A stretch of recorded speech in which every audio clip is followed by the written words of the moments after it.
MLA అంటే కుర్చీలో కూర్చొని ఉత్తగానే ఉంటారు అనుకుంటురా? కాదు.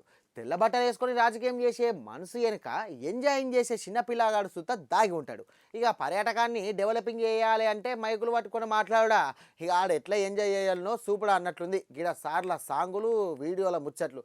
మరి ఆ కథ ఏందో చూద్దాం పాండ్రి.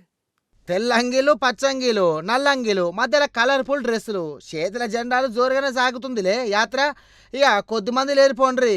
ఏపీల పర్యాటక ప్రాంతాలకు జనాలు ఎక్కువ రావాలని ఇకుమతులు చేసి జనాలను ఆకట్టుకునే పనిలో పడ్డారు పెద్దసారోళ్ళు. ఇది ప్రకాశం జిల్లా కారేడు బీచ్లో అయిందన్నట్టు ముచ్చట.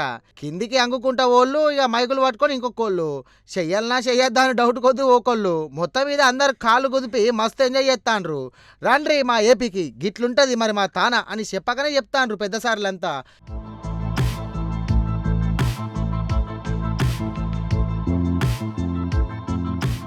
14-15 తారీఖు నాడు ఇక బీచ్ పండుగ ఉందట. ఇక మంత్రులు ఎమ్మెల్యేలు ముఖ్యమైన వాళ్ళంతా కూడా వచ్చిండ్రు వీడికి.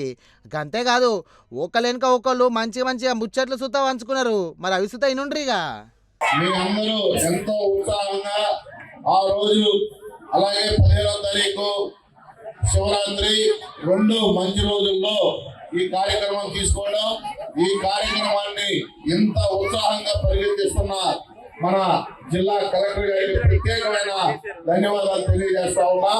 అలాగే తక్కువ టైంలో కూడా ఈ కార్యక్రమానికి సహకరించిన స్థానిక మంత్రివర్గ స్వామి గారికి, అలాగే మన టూరిజం చైర్మన్ బాలాజీ గారికి కూడా మనస్ఫూర్తిగా ధన్యవాదాలు తెలియజేసుకుంటా ఉన్నా. ఈ రోజు ప్రకాశం జిల్లా నాయకులందరూ యూనిటీగా ఉండడానికి చిహ్నం ఈ పాకల బీచ్ ఫెస్టివల్.